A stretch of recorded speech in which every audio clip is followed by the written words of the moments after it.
Hello, everybody. David Schuster here. Startling new details are emerging about Donald Trump's trip this past weekend to Italy. The president and first lady traveled to Rome for the funeral of Pope Francis. Amidst the world leaders, Trump met briefly with the president of Ukraine. Peace summit of sorts for President Trump and Ukraine's Volodymyr Zelensky. The two leaders face to face, seated inches apart inside St. Peter's Basilica for a 15-minute one-on-one about Ukraine's war with Russia. Yes, just 15 minutes, and that was in keeping with Donald Trump's approach the entire trip. All in all, Trump was on the ground in Italy for only 14 hours. That's it. Trump left immediately after the services in St. Peter's Square, stopping only for handshakes or greetings with a few of the dignitaries. As the New York Times reports, it was a startlingly fast turnaround for the first overseas trip of a new president and left no time for discussions of his tariffs on the European Union, his turn towards normalizing relations with Russia, or his insistence that Europeans must take far larger responsibility for their own defense. Mr. Trump told aides he wanted to make it back to his golf resort in New Jersey before the end of the day. That's right. Instead of meeting with several world leaders to talk about crashing stock markets or to discuss trade policy or even to share updates on the Ukraine-Russia negotiations, Donald Trump wanted, before the end of the day, to get in some golf at his course in New Jersey. So Trump was one of the first leaders to leave Rome. When Air Force One arrived back in the United States, Trump took the helicopter to the golf course, while First Lady Melania Trump went somewhere else. Back in Rome, before Trump departed, there had been agreement between the United States and Ukraine that the brief Trump-Zelensky chat had been smooth. White House calling it a very productive discussion. Zelensky later saying, productive meeting. I don't want to go to a lot of details. And on social media, laying out his priorities from that meeting: protecting lives of our people, full and unconditional ceasefire, and reliable and lasting peace. A Ukrainian spokesperson suggested a second meeting would happen on Saturday, but a Trump spokesperson squelched that, saying a second meeting would not occur because of the, quote, very tight schedules of the presidents.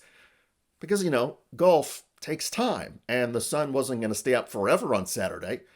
Donald Trump may have also been motivated to leave Italy quickly because he was surrounded by European leaders he has repeatedly denounced as freeloaders unwilling to pay their fair share of the continent's defense. One of those leaders, French President Macron, appeared to snub a Trump handshake just before the Zelensky meeting. In any case, the funeral itself served as a reminder of how strongly Pope Francis had criticized the Trump administration's policy on mass deportations of migrants. During the homily, Cardinal Baptiste Ray referred to the pontiff's trip to the border between the United States and Mexico, one of the Pope's many gestures in favor of refugees and displaced persons. By all accounts, Pope Francis was outspoken. But whether it was the President of the United States or the President of the Russian Federation or whoever, he would say what he thought was the right thing to say for the Pope. In 2016, while returning from a trip to Mexico, that meant speaking out against U.S. conservatives over mass migration when he said, "A person who thinks only about building walls is not Christian." Then candidate Donald Trump fired back. For a religious leader to question a person's faith is disgraceful. Francis and his social agenda will no doubt be on the minds of cardinals when they elect the new pope next month. But on the mind of Donald Trump this past weekend was golf. Now, to be fair, Trump did make a few posts on social media on the way back to the United States. He criticized Russia's latest attacks on Ukraine, posting, "There was no reason for Putin to be shooting missiles into civilian areas," and adding, "It makes me think that maybe he doesn't want to stop the war." And if Putin doesn't stop the war, what will the United States and Europe do next? Well, European leaders don't know because Trump didn't make time to talk about the options. To be fair, Donald Trump can always call European leaders to discuss the strategy for Ukraine and anything else. Still, diplomats will tell you there's nothing as powerful and clear as a face-to-face meeting. Donald Trump, though, couldn't be bothered to spend much time with any leader in Rome.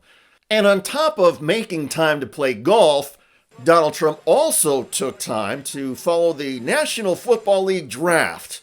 He wrote on True Social, "What is wrong with NFL owners? Are they stupid? Deion Sanders was a great college football player and was even greater in the NFL. He's also a very good coach, streetwise and smart. Therefore, Shedeur, his quarterback son, has phenomenal genes and is all set for greatness. He should be picked immediately by a team that wants to win. Good luck, Shedeur, and say hello to your wonderful father. After the President's Truth Social post, the Browns finally took Shedeur Sanders. Does the President think he deserves credit for Sanders getting picked? And does he think going to the Browns is better than being undrafted? Hey, all I will say is the president put out a statement, and a few rounds later he was drafted. So I think the facts speak for themselves on that one, Peter.